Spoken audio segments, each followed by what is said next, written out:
Kafamda paslı bir çivi, her gece aynı filmi.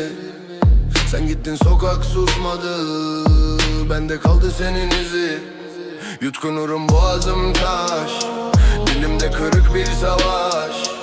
Adını duvar yazdım, silinmedi kaldı aşk. Beni test et, ben buradayım, kül içinde de ayaktayım. Bana bakan hep anlar, içimde fırtına, ben yangın. Gelmeden mi geç kaldın, kalbime sert çakıldın.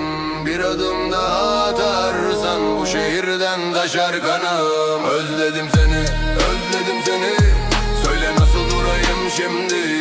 Özledim seni, özledim seni, yıkılır içim geri dönünce. Özledim seni, özledim seni, adım bende gece gibidir. Özledim seni, özledim seni, ama ben de kırıldım biri. Dizlerimde eski yara, yüzümde buz gibi karan.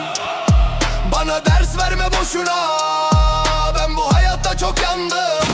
Sırtımda beton yükü, yürürüm dişlerim sıkı. Beni sattı bu düzen, ben de kestim eski bağı.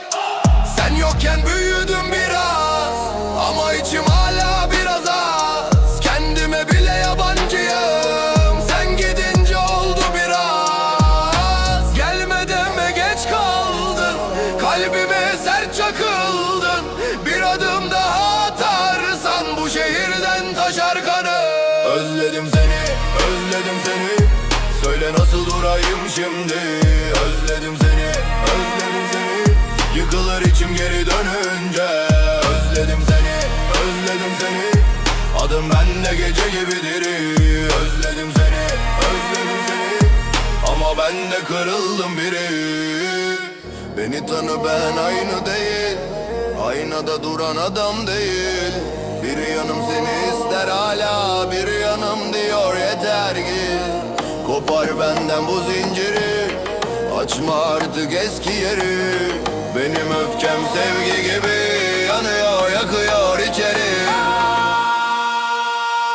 Özledim seni, özledim seni, söyle nasıl durayım şimdi. Özledim seni, özledim seni, yıkılır içim geri dönünce. Özledim seni, özledim seni, adım bende gece gibidir. Özledim seni, özledim seni, ama ben de kırıldım biri.